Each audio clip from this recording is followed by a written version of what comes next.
on ne sait à qui on peut aller s'adresser. S'adresser au gouvernement, c'est pas le gouvernement. On ne sait pas qui a brûlé le marché. Le gouvernement nous dit qu'il a fait de son mieux, c'est ce qu'il peut faire. Pourquoi ne pas penser à une solution à la capitale, c'est-à-dire à une relocalisation provisoire? L'autorité se défend. Nous n'avons pas opté pour un marché provisoire à Kara du simple fait que c'est une coïncidence malheureuse. Mais en fait, dans le plan initial de développement de la ville de Kara, il était question de déplacer le marché qui a été ravagé par les incendies. C'était déjà programmé. Et c'est le site actuel qui accueille le marché en cours de réalisation qui a été retenu dans le plan de développement de la ville de Kara pour abriter, pour accueillir le nouveau grand marché de la ville. Selon toujours le ministre des Travaux publics, les commerçants et commerçantes de Kara n'ont qu'à retenir leur souffle, tous les clients soient de jour. Une affirmation qui est là de rassurer les principaux concernés, surtout que les mêmes propos étaient déjà tenus il y a plus de 3 mois. Ils ont 5 jours de concertation, 5 jours pour parler de la prévention des conflits et l'instauration d'un état de droit au Togo. Des acteurs sociopolitiques réunis depuis ce lundi à Lomé, et c'est sur initiative du Programme des Nations Unies pour le développement. Norbert Danso pour le reportage. Le Togo, une démocratie sans doute rampante, mais une démocratie qui marque quand même des points et inspire de plus en plus la confiance des bailleurs, notamment du PNUD et de l'Union européenne, qui accompagnent le pays dans ses efforts de consolidation de la démocratie et de l'état de droit. Et c'est d'ailleurs fort de ce constat qu'a lieu ce lundi et ce jusqu'au 6 septembre prochain un atelier de formation qui va permettre au pays de disposer d'une masse critique fiable et efficace en matière de prévention des conflits. Le fait que le Togo ait réalisé beaucoup de progrès ces dernières années en matière de réconciliation, en matière de gestion des conflits, est une raison additionnelle pour qu'on puisse renforcer davantage la capacité des acteurs afin de permettre au pays de ne plus connaître ce qu'il a connu par le passé. Et nous reconnaissons les progrès qui ont été enregistrés, et nous reconnaissons également que ces progrès ne peuvent être préservés que lorsque les acteurs, à tous les niveaux, la société civile, les institutions de la République, les partis politiques, disposent des capacités pour permettre de continuer à renforcer le dialogue et à comprendre les dynamiques conflictuelles du pays afin de les transformer en dynamiques positives pour la reconstruction.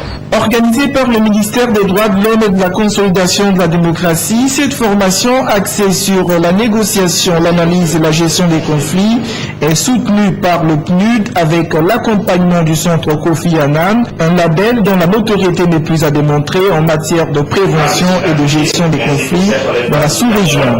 Comme vous le savez, le centre Kofi Annan est reconnu dans la sous-région comme étant une structure crédible, disposant d'une expertise confirmée en la matière, et c'est pour cela que le PNUD a décidé d'aller en partenariat avec ce centre qui va nous permettre d'avoir des formations de qualité et un contenu qui répond effectivement aux besoins du Togo et qui permet au Togo de s'assurer de l'infrastructure, de la paix nécessaire pour son progrès, le développement qui est l'ambition de ce pays. Cet atelier de formation sur l'état de droit et la prévention des conflits fait suite aux mécanismes et instruments déjà disponibles et qui ont enregistré des succès, notamment à travers les élections législatives du 25 juillet dernier, jugées crédibles et sans violence.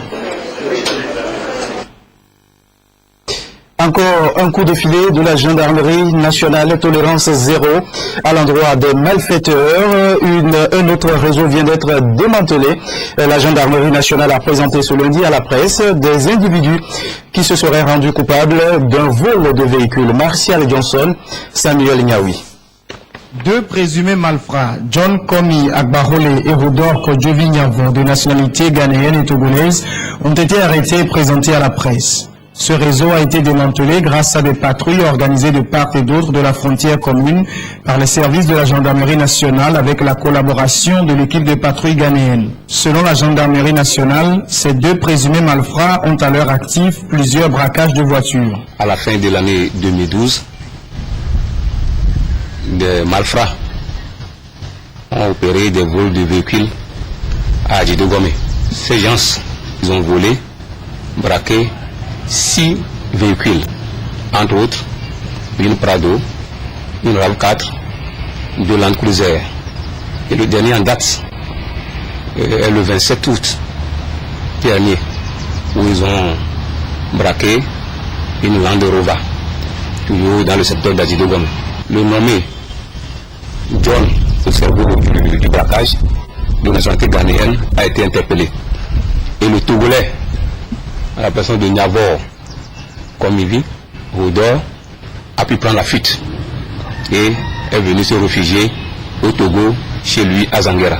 Une enquête ouverte a permis de rechercher le nommé Niavor et qui a été interpellé à son domicile le 29 à 18h.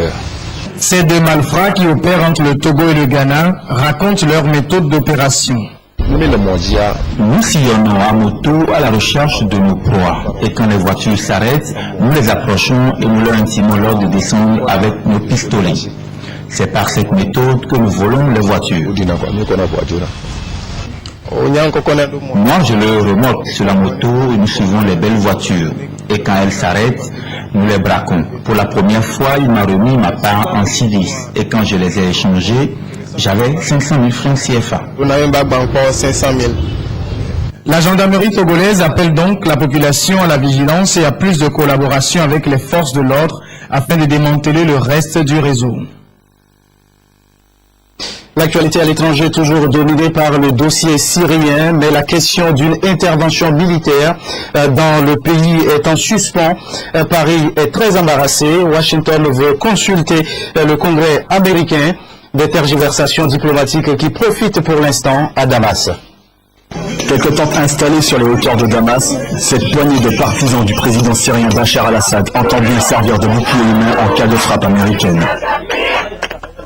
Protéger des édifices comme les bâtiments électriques ou les télévisions syriennes, c'est quelque chose qui nous concerne.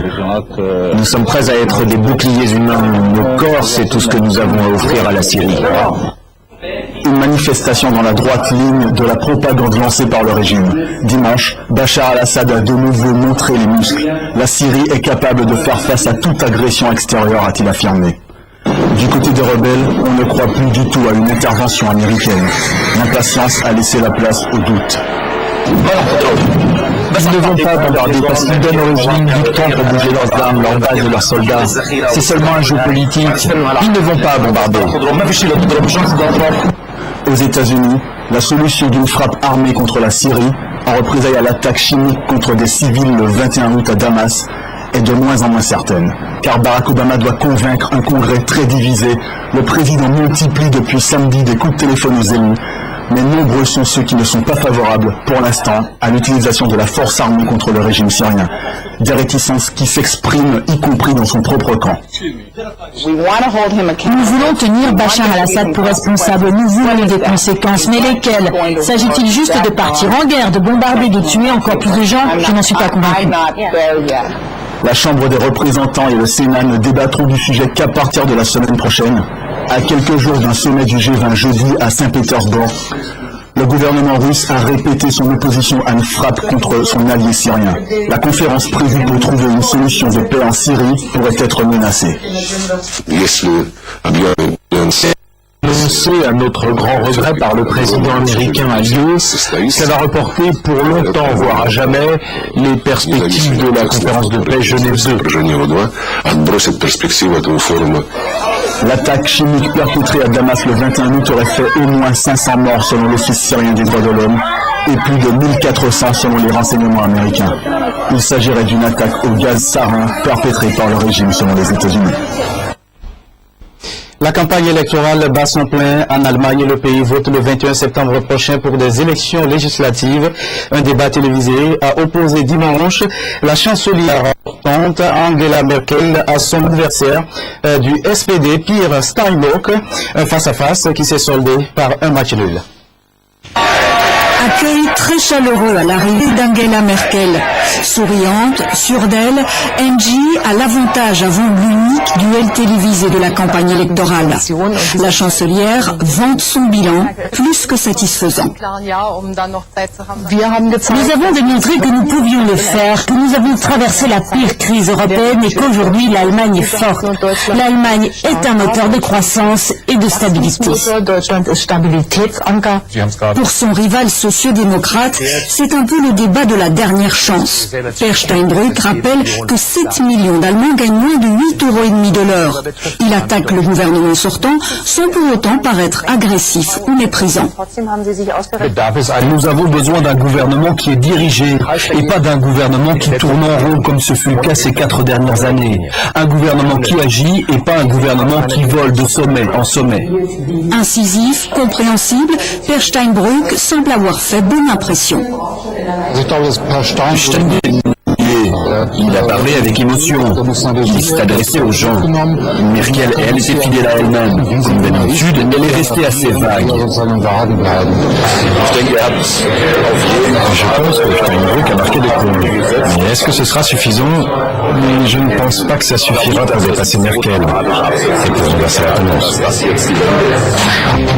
À l'issue du débat, les sondages donnaient un léger avantage à Angela Merkel, qui n'aura pas dominé son rival de façon éclatante, mais qui reste la grande favorite à sa propre succession.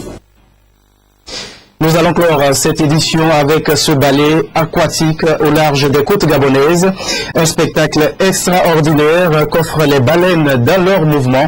Le phénomène se déroule chaque année et ceci au plus grand plaisir des touristes. C'est la saison des amours pour les baleines à bosse au Gabon. Et les spectateurs privilégiés sont aussi en train de tomber amoureux des énormes cétacés. On a vu, à mon avis, tout ce qu'on a pu voir, quoi. Des sangs, un dos crôlé, vraiment, mais des choses spectaculaires. À un moment, elles sont même venues juste à côté de nous, bon, un petit peu les pétoches. Mais bon, faut s'y faire. De toute façon, à ce moment-là, on se dit, soit on en profite, soit on chavire, donc autant en profiter un max. Le monde tutoie les baleines depuis 25 ans dans sa petite embarcation et depuis 5 ans, il emmène les visiteurs à leur rencontre. Les groupes de femelles sont de plus en plus nombreuses lors de la période d'accouplement qui a lieu dans les eaux tropicales. Pour les autorités, cette affluence s'explique par de nouvelles réglementations. Donc cette année, nous avons régulé la pêche et fait respecter les limites au niveau de la pêche. Donc il y a une activité de pêche proche des côtes qui est moins intense cette année. Le Gabon manque d'infrastructures, le tourisme y est peu développé. Seuls 2 skippers offrent leurs services pour admirer la parade des baleines. Un plaisir d'autant plus intense pour ses visiteurs. Merci à vous qui nous suivez à Libreville au Gabon. C'est la fin de cette édition. Restez toujours en compagnie des programmes de votre chaîne.